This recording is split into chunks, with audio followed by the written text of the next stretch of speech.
Saya suka nyamar karena eh, mungkin lebih orisinil informasi yang kita peroleh kalau itu masyarakat langsung berbicara tanpa mengetahui siapa teman bicaranya. Kalau dia mengetahui ini wali kota teman bicara mungkin agak beda. Tapi Betul. dengan menganggap itu masyarakat biasa, dia terbuka saja. Dan itu saya lakukan selama 1 bulan, setiap pagi, setiap sore. Jadi pagi setelah subuh dan sore saat saya jalan sore, saya ketemu. Karena Bau-Bau ini adalah daerah yang menghubungkan atau pintu masuk wilayah-wilayah kabupaten sekitar, yang dulu masih Kabupaten Buton, ibu kotanya di Bau-Bau, maka dia tempat orang bertemu. Nah, kalau tempat orang bertemu artinya etika, budaya yang terbangun bisa jadi budaya yang berakulturasi. Sementara Bau-Bau adalah wilayah tua, wilayah lama yang telah menjadi zaman kerajaan, kesultanan dan punya nilai-nilai budaya lain.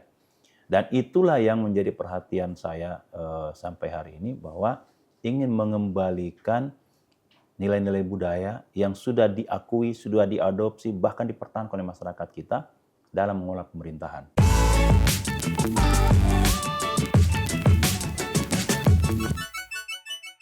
Inilah kota Bau-Bau, permata di Pulau Buton, Sulawesi Tenggara.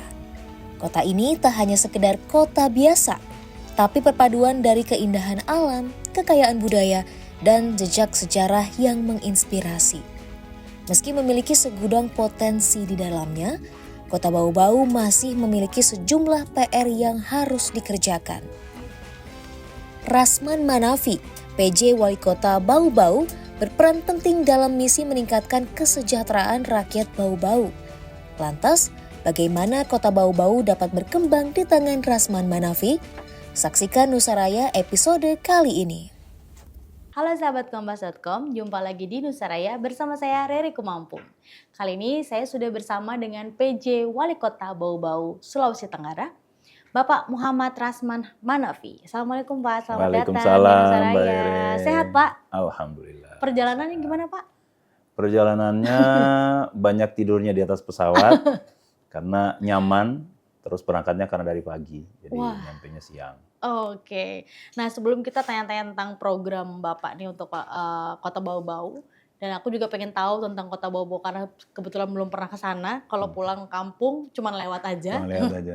Nanti aku akan tanya-tanya sama Bapak lebih lanjut soal kota yang cantik ini. Nah, menjabat sebagai PJ Wali Kota Bau-Bau nih Pak, berasa pulang kampung nggak sih Pak, meski bukan di Kendari tapi sama-sama di Sulawesi Tenggara nih Pak, gimana? Iya, terima kasih Mbak Rere. Jadi kalau bicara menjadi pejabat Wali Kota Bau-Bau, sesungguhnya saya itu pernah bertugas di Bau-Bau.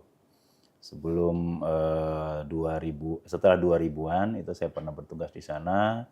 Kemudian walaupun saya lahir di Kendari, tetapi karena tugas saya di sana juga langsung ke masyarakat di Badan Perencana, kemudian pernah menjadi kepala bagian sumber daya alam, nanganin sumber daya alam di Kota Bau-Bau. Saya kira bukan sekedar pulang kampung, tetapi ingin membangun kampung.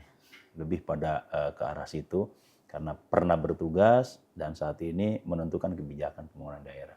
Oke, jadi sekarang pulang kampungnya agak istimewa ya Pak? Agak istimewa. Sekaligus untuk membangun Bau-Bau lebih maju lagi begitu. Nah, waktu awal-awal menjabat nih Pak, Bapak kan tadi di birokrasi dan sudah pernah juga sebelumnya menjabat di Kota Bau-Bau. Nah, apa yang Bapak lakukan pertama-tama tuh Pak, waktu Bapak pertama kali ditunjuk sebagai PJ Wali Kota? Ya, terima kasih Mbak Rere. Waktu setelah menjabat, yang pertama saya lakukan adalah memahami persoalan, masalah, termasuk memahami apa perintah yang saya harus laksanakan untuk saya selesaikan di Kota Bau-Bau dalam masa 1 tahun ini. Karena kita dievaluasi setiap 3 bulan dan ada amanah dari Kementerian Dalam Negeri untuk menyelesaikan.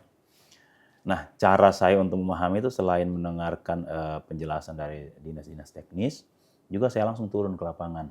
Nah, itu yang tadi di brief awal saya banyak cerita tentang awal-awal itu saya turun ke sana karena mungkin karena pernah tugas sana, tetapi mungkin wajah saya tidak terlalu familiar karena udah 10 tahun yang lalu, sehingga setelah saya turun saya ya banyak langsung ke masyarakat. Jadi setelah sholat subuh atau jalan pagi atau sore itu saya langsung ketemu dengan nelayan, pedagang, pasar gitu. Jadi saya lebih banyak memahami konteks yang dijelaskan oleh kepala dinas dengan kondisi real di lapangan. Itu yang saya lakukan di bulan-bulan pertama saya menjabat sebagai PJ Wali Kota Bau-Bau. Yang menarik nih sahabat Kompas.com katanya Bapak Wali Kota ini suka nyamar waktu Iya. turun ke masyarakat ya Pak? Ya, iya. Saya suka nyamar karena mungkin lebih orisinil informasi yang kita peroleh kalau itu masyarakat langsung berbicara tanpa mengetahui siapa teman bicaranya. Kalau dia mengetahui ini wali kota teman bicara mungkin agak beda. Betul. Tapi dengan menganggap itu masyarakat biasa, dia terbuka saja. Dan itu saya lakukan selama 1 bulan, setiap pagi, setiap sore. Jadi pagi setelah subuh dan sore saat saya jalan sore, saya ketemu celana pendek dan paling sering pakai masker Oke. dan pakai topi. Itu standar nyamar gitu biasanya. Oke Pak. Nah, tapi saat seperti itu aduan-aduan apa yang akhirnya Bapak temukan dan sepertinya ini yang akan jadi suatu yang akan Bapak kerjakan duluan nih Pak. Waktu Iya. itu yang paling Bapak ingat. Ya, ada 3 hal yang berkembang dalam pertama kali saya datang. Yang pertama, ini daerah kota dan pernah menerima Piala Adipura. Dan saat kondisi saya masuk, bukan juga pejabat sebelumnya itu tidak bagus memelihara, tetapi keluhan banyak masyarakat soal sampah, penanganan sampah. Mungkin jamnya, mungkin keterserakannya, itu soal penanganan sampah. Yang kedua, karena daerah Bau-Bau itu adalah daerah transit, daerah bertemunya orang, daya beli masyarakat tentu dipengaruhi oleh ketersediaan barang yang ada. Nah, harga-harga barang yang mahal, nah itu menjadi perhatian dan itu menjadi keluhan ibu-ibu kita. Kalau sudah ke pasar itu yang paling sering. Dan yang terakhir, karena Bau-Bau ini adalah daerah yang menghubungkan atau pintu masuk wilayah-wilayah kabupaten sekitar, yang dulu masih Kabupaten Buton, ibu kotanya di Bau-Bau, maka dia tempat orang bertemu. Nah, kalau tempat orang bertemu artinya etika, budaya yang terbangun bisa jadi budaya yang berakulturasi. Sementara Bau-Bau adalah wilayah tua, wilayah lama yang telah menjadi zaman kerajaan, kesultanan dan punya nilai-nilai budaya lain. Dan itulah yang menjadi perhatian saya sampai hari ini bahwa ingin mengembalikan nilai-nilai budaya yang sudah diakui, sudah diadopsi, bahkan dipertahankan oleh masyarakat kita dalam mengolah pemerintahan. Saya kira itu yang 3 poin itu yang menjadi perhatian saya untuk menjadi masukan dalam pengambilan kebijakan selanjutnya.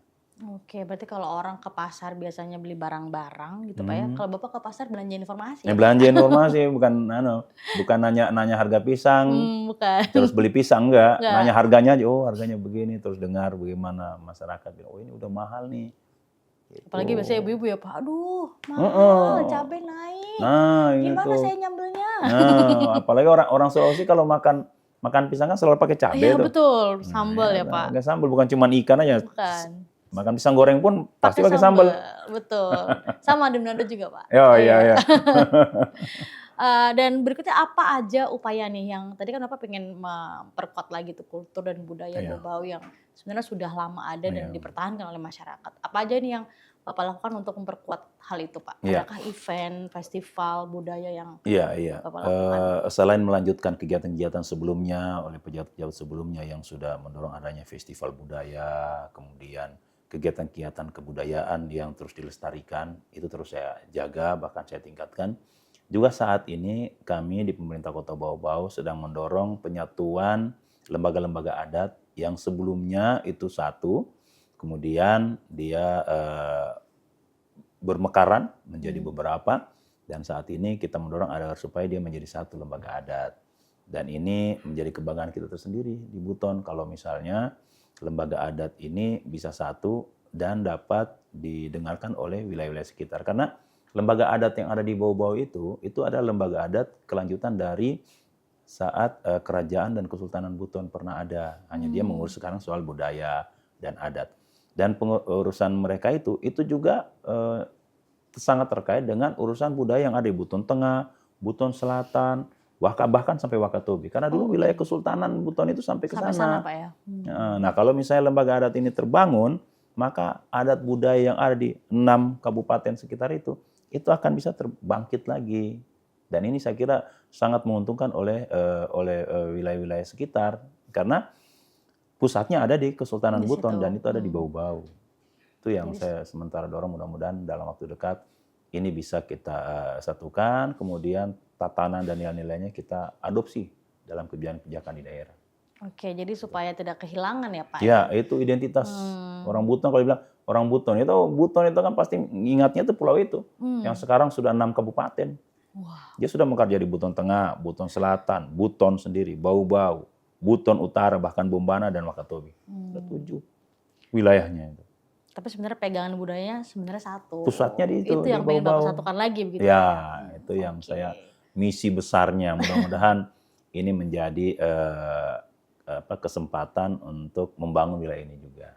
Oke, biasanya kalau misalnya budaya yang terjaga, masyarakatnya juga akan berkembang tapi sesuai dengan budaya yang Kultur sudah budayanya. kultur Iya, budayanya, iya, betul. iya, benar. Oke.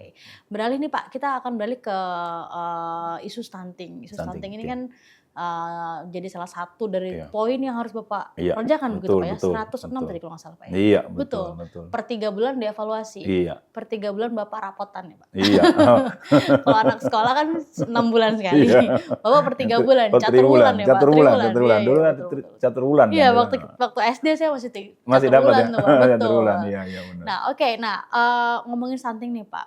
Salah satu tugas seorang penjabat wali kota adalah mengatasi isu stunting. Iya, Di Bau-Bau sendiri angka prevalensi stuntingnya masih dianggap berapa tinggi. persen, Pak? Agak tinggi, Pak ya, Iya, harus dibilang iya. ya. Nah, bagaimana progresnya saat ini mengingat angka prevalensi nasional tahun 2024 itu 14%. Bagaimana, Iya. Pak? Jadi Bau-Bau itu sekali lagi adalah wilayah tempat berkumpulnya orang. Pada saat-saat tertentu orang berkumpul, kemudian dia bisa kembali bekerja atau barangkali bermigrasi ke tempat lain. Dan saat ini sejak kita setiap 3 bulan kita lakukan evaluasi, memang di tahap-tahap pertama evaluasi triwulan pertama sejak saya dilantik itu bulan 9, akhir September tahun lalu. Memang di bulan-bulan pertama bahkan triwulan pertama itu kita memastikan data masyarakat kita, anak-anak kita yang terkena stunting. Itu yang kita dorong.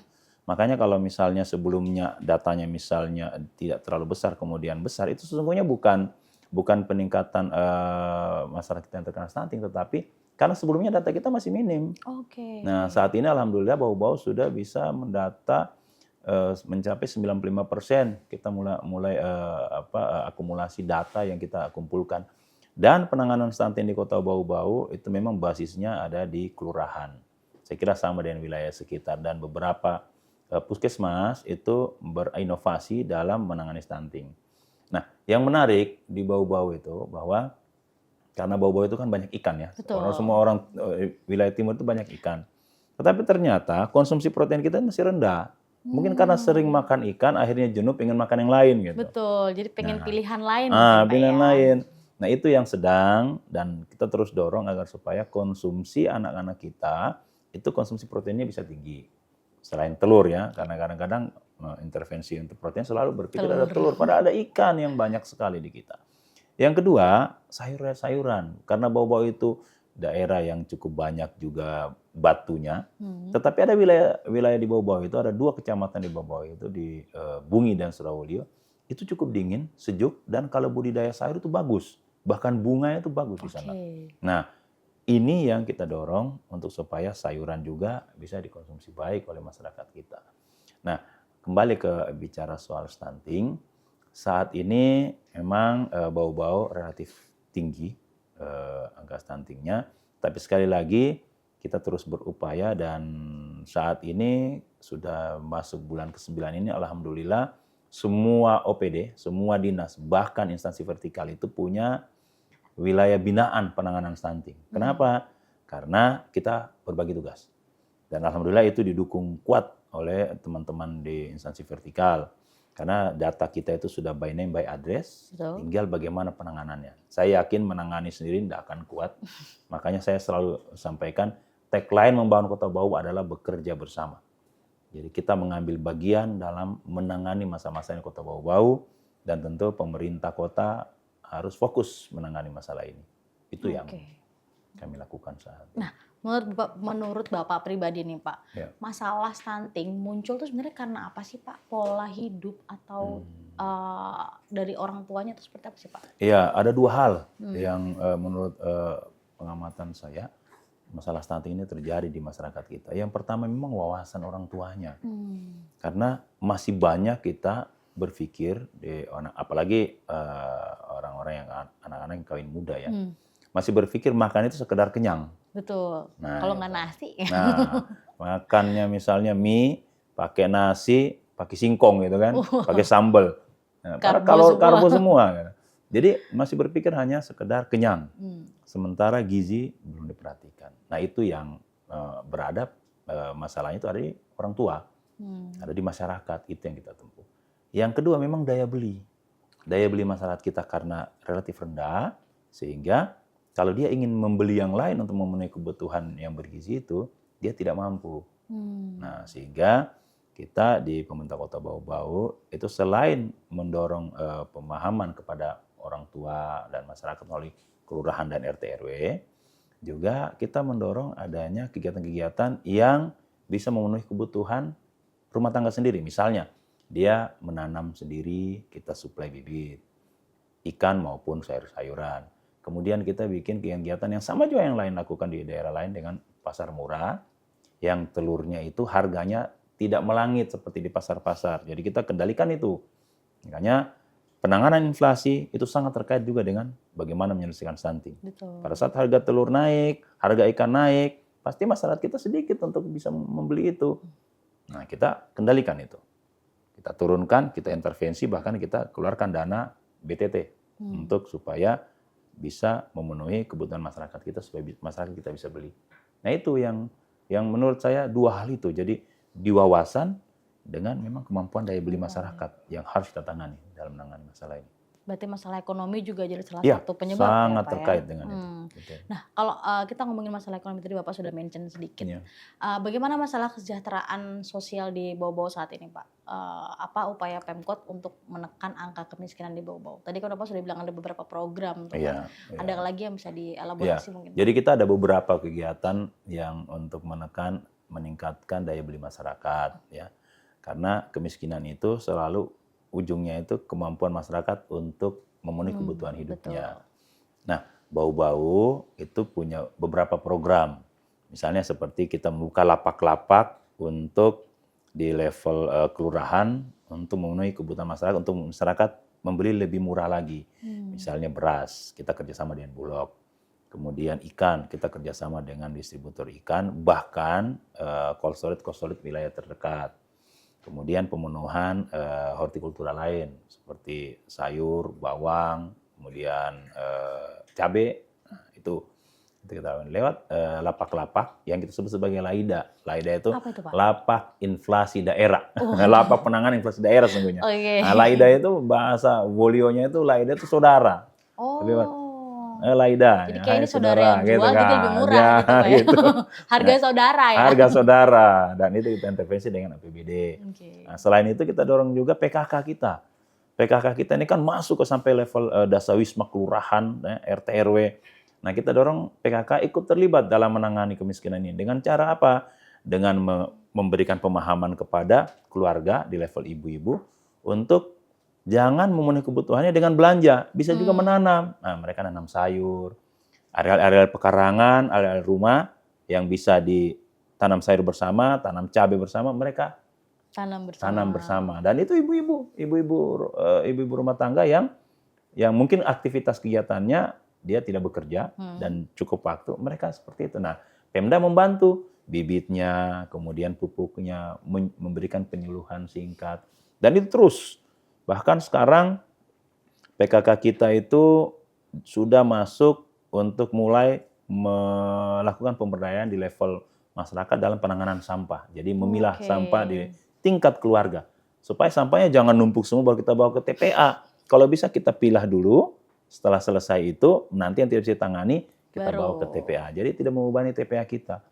Jadi itu upaya-upaya yang kita lakukan. Selain itu memang kita dari APBD kita mendorong alokasi anggaran untuk biaya tak terduga, membantu distributor kita untuk mendatangkan kebutuhan masyarakat kita. Misalnya contoh, pada saat naik harga cabai, ya tentu kita kerjasama dengan beberapa kabupaten di Sulawesi Selatan, bahkan di Sulawesi Tenggara sekitarnya, untuk kita bisa dapatkan harga yang bisa bersaing dan distributor kita atau penjual kita di pasar itu tidak membeli mahal, terbebani. Nah, kita subsidi lewat transportasi. Oke, jadi dipotong dari distribusinya ya Pak ya? Jadi transportasinya kita bantu sehingga mereka membeli dengan harga yang tidak terlalu mahal, transportasinya kita bantu, dia menjual di bawah-bawah tidak terlalu mahal juga. Ya, karena kalau Seperti dia itu. belinya mahal tentu Transportasinya harus tanggung pun untung naik lagi. juga, Iya. belum ada transportasi segala macam, jualnya makin mahal, Iya. masyarakat yang terbebani ya Pak? Iya, Oke. benar. Jadi Bapak potong tuh di situ ya? Nah, di situ juga. Dan ada satu lagi Apa itu Pak? yang terus kita dorongin, dan memang gini kita butuh dukungan dari pemerintah provinsi dan pusat untuk penyimpanan. Kalau ikan ini kan ada kita kenal cold storage, jadi kita beli ikan, kita simpan. Pada saat harga ikan di pasar agak mahal, kita keluarin. Nah, sekarang hortikultura harus begitu juga. Sayur, cabai, buah-buahan. Nah, kita harus ada cold storage-nya. Jadi pada saat harga sudah mulai meningkat, kita keluarkan. Nah, ini yang saat ini Bau-Bau berjuang lewat Badan Pangan Nasional untuk supaya dapat bisa memperoleh cold storage untuk menyimpan hasil-hasil hortikulturanya agar supaya pada saat meningkat harganya kita bisa keluar. Karena Bau-Bau itu pernah terjadi, tomat banyak sekali, karena penyimpanan tidak ada, busuk, harganya jatuh. Karena orang makan tomat juga kan terbatas. Oh iya. Padahal pada saat dibutuhkan, harganya naik, kita harus impor lagi dari wilayah sekitar. Kenapa tidak kita bikin penyimpanan? Betul, mungkin Itu sekarang yang- bisa banyak sih Pak kayak buah-buahan beku yang Iya, akhirnya bisa di iya. jus atau segala macam. Betul. Wah, iya, Itu iya. yang menurut saya banyak sumber daya kita yang bagus untuk dapat dikonsumsi baik, tapi penyimpanan kita Ya memang kurang ya Pak. masih sangat kurang. Apalagi di timur Indonesia yang listriknya terbatas, air terbatas, transportasi mahal. Nah, kalau misalnya kita bikin penyimpanan kan tidak perlu lagi kita berjuang cari dari luar biaya transportasinya mendatangkan. Walaupun skalanya jangan terlalu besar dulu untuk kebutuhan rakyat kita Kebutuhan dulu. rakyat sendiri ya. Iya, di itu Bau-Bau dulu lah gitu paling ya. tidak. Bau-Bau itu orang beli cabai dari Ambon pun datang beli di Bau-Bau. Iya. Apalagi wilayah sekitarnya. Gitu. Oke, menarik gitu Pak. Semoga bisa cepat ya Insya Pak. Allah, insya Allah, insya Allah, insya Allah. Masalah itu teratasi. Kita butuh dukungan Kompas juga untuk terus menyuarakan, membantu membangun Bau-Bau. Ada lagi Pak upaya yang Bapak lakukan pemerintah di bawah pemerintahan Bapak untuk Iya. meningkatkan keterlibatan UMKM. Tadi kan Bapak sudah bikin Laida, Laida. harga saudara. Ya, harga saudara. Dan adanya pelaku UMKM di Bau-Bau berpengaruhkah terhadap upaya peningkatan kesejahteraan masyarakat tadi? Dan Iya. adakah program Bapak yang mendukung pelaku UMKM di Bau-Bau? Pak? Iya, iya. Tadi saya sudah sampaikan bahwa Bau-Bau itu daerah transit, sehingga kalau orang transit kan biasa pasti nyari oleh-oleh atau makan makanan yang kuliner kan. Dan UMKM kita itu kita fasilitasi ada festivalnya, ada dukungan bantuan modalnya walaupun tidak terlalu banyak dan pendampingan, serta yang cukup penting itu kita kenalkan mereka dengan pembeli atau konsumen. Nah, itu yang kita lakukan. Di tahap-tahap awal kami menjabat memang datanya untuk UMKM kita itu cukup besar, bahkan bisa mencapai 2.000 bahkan 3.000 data yang ada. Tetapi kan kita butuh clusteringnya, tidak mungkin semua kuat. Dia ada yang lemah di sisi finansial, mungkin ada lemah di sisi jaringan, mungkin barangkali ada yang bagus pengolahnya tapi pasarnya dia belum tahu. Nggak nemu pasarnya. Nah, itu kita dorong adanya pertemuan-pertemuan lintas wilayah, bahkan dengan lintas stakeholder. Oke. Itu kita lakukan. Terakhir UMKM itu kita kumpulkan pada kegiatan Hari Jadi Kota Bau-Bau dan juga kegiatan-kegiatan keagamaan, misalnya di sana itu kita ada acara satu Muharraman.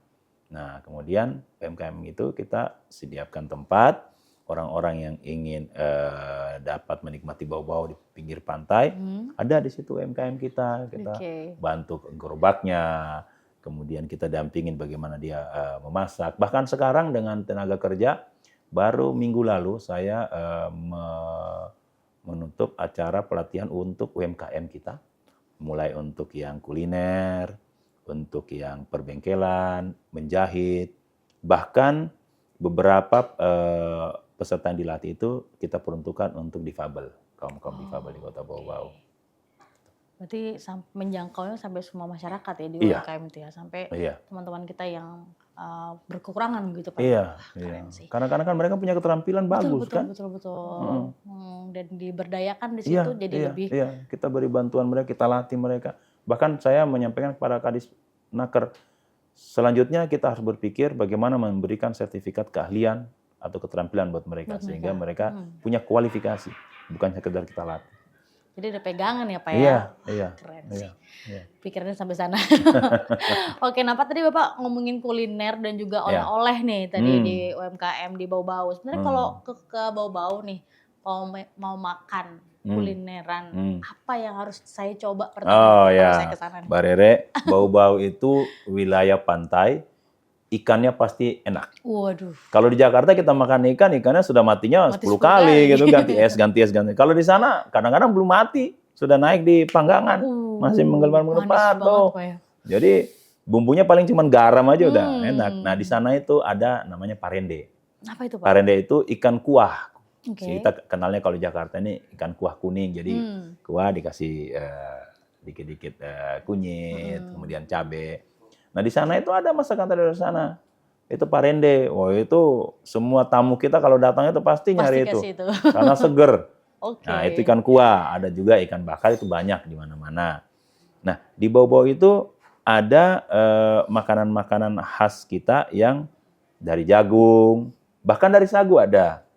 Ya, kalau kita biasanya kenal di Maluku itu ada papeda. Ya. Nah, kalau di Sulawesi Selatan itu ada kapurung. Nah di sana ada juga sama papeda juga dimakan dengan ikan, kuah ikan pakai sayur ada di sana. Nah, kalau oleh-oleh biasa orang belinya itu produk ikan. Sekarang ada ikan yang namanya katapai, ikan yang dibekukan. Oke. Kemudian dia sudah dibumbu, tinggal setelah tiba itu kita iris baru kita langsung Masak. Itu udah siap. Dan itu ikan segar semuanya, ikan tuna. Anak-anak tuna. Itu udah siap. Itu bisa dibawa. Ada juga mete. Kalau mete udah banyak ya. Banyak mete. Tetapi di sana itu metenya sudah macam-macam tuh. Dicampur rasa ini, campur rasa ini. Nah, terus ada juga ikan teri yang kaholeo orang bilang. Itu ikan teri dicampur kacang, ya, terus dia diolah, digoreng. Tapi ikan terinya itu bukan digoreng dulu dia cuma dipanggang, baru nanti dengan kacangnya itu dicampur. Jadi rasanya khas. Rasanya khas. Nah, betul. itu namanya kaholeo. Dan itu kalau kita bawa itu bisa bertahan sebulan itu kita. Jadi kalau kangen daerah Bau-Bau, bawa makan itu aja dikit-dikit gitu Pak ya. Benar. Oke, jadi penasaran masih Ada satu lagi yang sekarang lagi hot di Bau-Bau itu. Jagung. Jadi semua daerah punya jagung. Oke, tapi kalau datang di Bau-Bau, dia rebus biasa. Cuman rasanya itu pulen, manis, empuk, dan kalau mau dimakan baru dipetik, direbus. Baru dipetik. Iya. Jadi setiap waktu ada. Mereka juga petani situ dia tidak langsung petik, terus dia siapin tidak. Nanti sudah ada yang datang, mau makan baru dipetikkan. Jadi rasanya manis sekali. Bisa sekalian wisata metik sendiri gitu Pak? Bisa. Itu pas di pinggir jalan. Jadi kalau kita mau ke arah Kabupaten Buton, itu jarak dari pusat kota Bau-Bau cuma paling sekitar 5 kiloan aja. 20 menitan gitu udah sampai di situ itu sepanjang jalan itu. Cukup unik biasanya tuh kalau orang yang jualan kayak di puncak jagung. Itu jagungnya udah dipetik duluan kan? Kadang kalau dapat apes dapat yang kering Pak. Kalau di Bau-Bau enggak. Nah, sayangnya ini kita belum berkesempatan bawain jagung buat teman-teman di Kompas. Boleh nanti saya yang main. Nanti saya kirimin deh, biar rasain bedanya jagung Bau-Bau dengan jagung yang lain. Boleh. Kayaknya lebih ini kali Pak ya, lebih besar-besar atau manis. Dia tidak terlalu besar, pas ukuran Indonesia. Kalau yang gede begini kan menggangnya juga ini kan. Betul. Dia enggak terlalu besar dan dia manis, empuk, pulen dan tidak kalau kita makan jagung kan selalu di sela-sela itu enggak dia. Wah, dia enggak banyak begitunya. Ari-arinya enggak banyak. Enggak terlalu banyak. Enggak banyak. Mantap, dan saya pengen sangat enak, harus ke sana. Lucunya tadi sih Pak, langsung metik. Iya, metik. Jadi kalau sudah ada sayur yang segar, terus ikan yang segar, jagungnya dari situ, kan udah nyaman itu hidupnya. Bau-Bau punya potensi sangat besar. Tinggal bagaimana pengelolaannya. Ya. Nah kalau tadi kuliner udah, oleh-oleh. Kalau saya mau ke Bau-Bau, jalan-jalannya kemana, Pak? Oh ya. Ke Bau-Bau itu kalau mau ke Bau-Bau kita dari Jakarta, kita ke Makassar dulu. Betul. Nah, dari Makassar sudah bisa langsung ke Bau-Bau.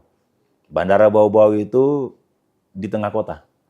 Jarak bandara dengan kantor wali kota itu kelihatan langsung kantor wali kota di atas itu.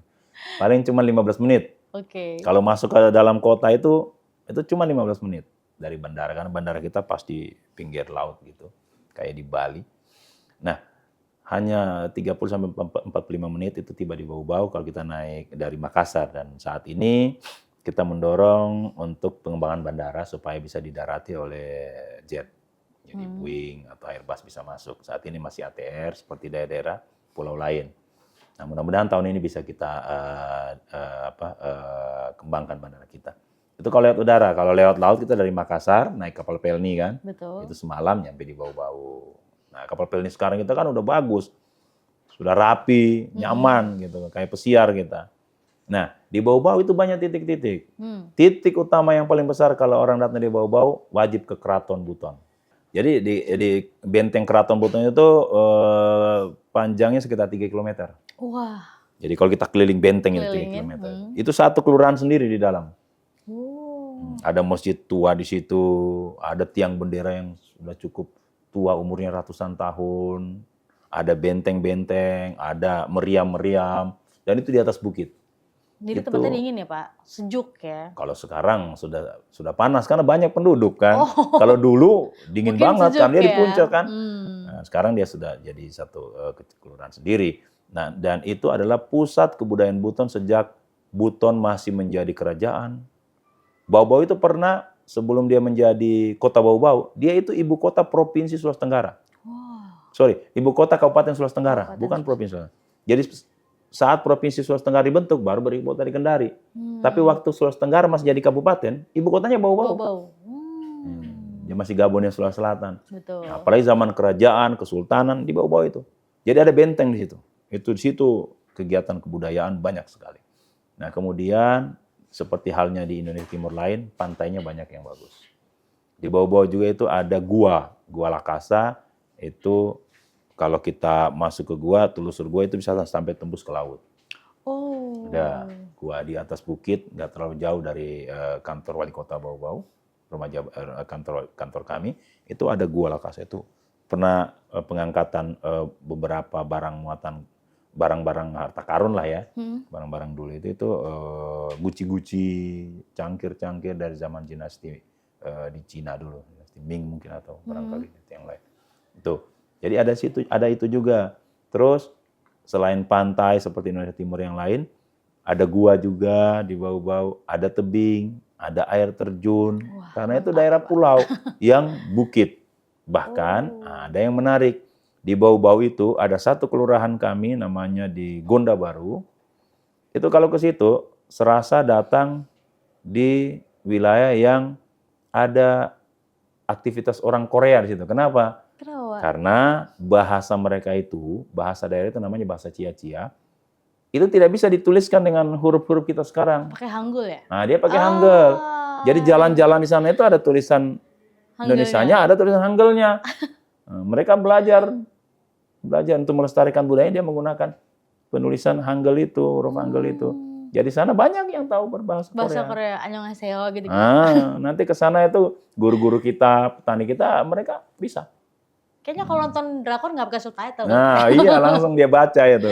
Kok bisa sih Pak di sana ada bahasa Korea, Jadi, bahasa Cia-Cia namanya? Bahasa Cia-Cia. Nah, bahasa Cia-Cia itu kan nggak bisa dituliskan dengan bahasa tulisan kita sekarang, alfabet sekarang.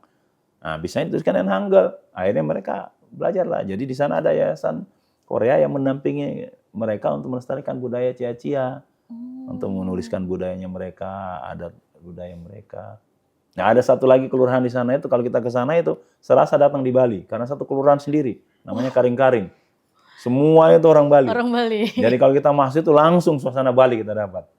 Oke, jadi macam-macam nih Pak. Ada kalau mau balik lagi ke sana, lagi pengen nuansa Korea. Nah, datang ke Gonda Baru. Gonda Baru di sana. Di sana wilayah juga sejuk. Betul. Enggak panas. Kalau mau ala-ala Bali. Ala Bali datang ke Karing-Karing. Tinggal ke Karing-Karing. Nah, Gitu. Jadi satu kelurahan sendiri tuh Pak? Satu kelurahan sendiri, Karing-Karing. Lurahnya itu Pandita dari situ, dari Bali. Oke, Dari jadi sebenarnya banyak yang bisa dikunjungin. Kayak satu Banyak. hari nggak cukup Pak Oh ya? nggak cukup, datang di bawah minimal 3 hari. Seminggu kayaknya. Ah, kalau seminggu lebih baik Bisa lagi, ke- jadi bisa beli bisa oleh-olehnya, beli bisa nikmati oleh-olehnya. makanannya. Betul. Dan paling bagus kalau ke bawah-bawah itu pada saat ada kegiatan-kegiatan budaya. Ada kegiatan budaya di Buton itu kalau sudah dibikin namanya kande-kandea. Hmm. Kalau dibuat itu kegiatan itu tenda dibikin panjang sekali, kemudian di tengahnya disiapin talang-talang isinya makanan semuanya. Astaga. Nah, nanti itu kita biasanya di bulan datang apa itu. tuh Pak? Biasanya tuh 1 Muharraman ada, Ah. acara-acara budaya selalu ada, kande-kandea.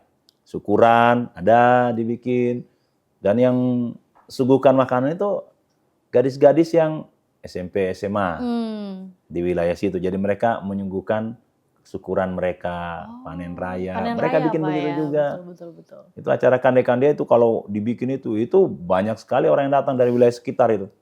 Karena kita datang itu makannya gratis. Oh gitu, makanan khas Disiapin. Bau-Bau. Macam-macam, ada cucur, ada onde-onde, Ada jagung yang tadi. ada jagung pasti. Belum hasil laut lain, Iya. lobster, kepiting, Lobster? ikan. Iya. Kalau hasil laut di sana itu kan 5 kabupaten sekitar kan hasil laut semua tuh. Wakatobi, Buton, Buton Tengah, Buton Selatan. Kan semua sebelum kirim keluar kan lewat bau-bau. Lewat Bau-Bau semua.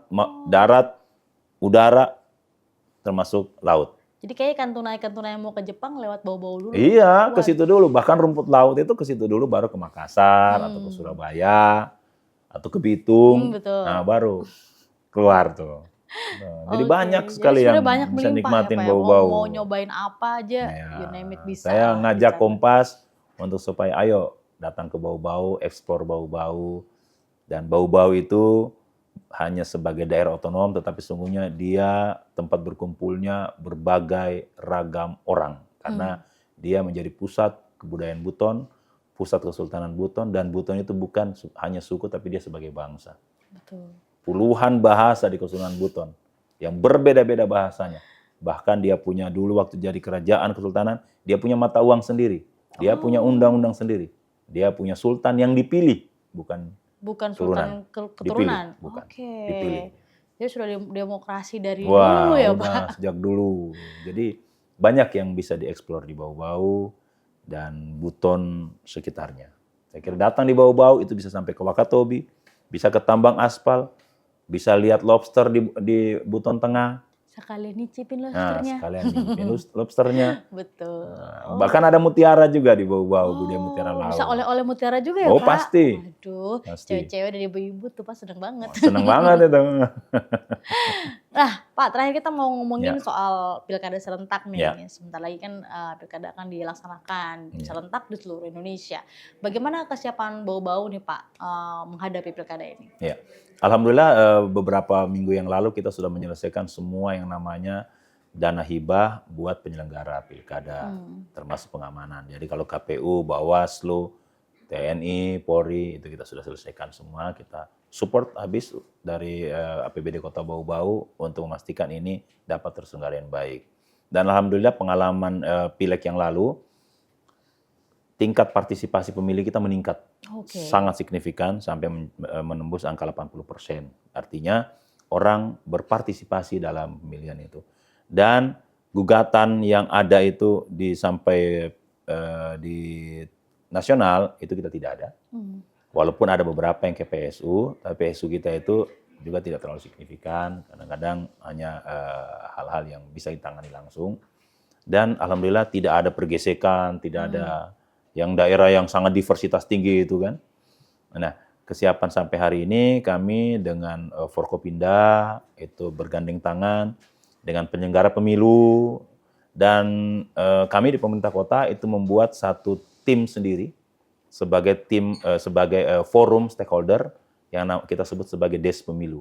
Di situ berkumpul, aktivis berkumpul di situ, penyelenggara di situ, pihak keamanan di situ, Bawaslu ada di situ, yang fasilitasi pemerintah. Jadi kalau ada masalah yang harus diselesaikan, kita ketemu di situ, langsung kita ambil tindakan, semua kita bagi tugas.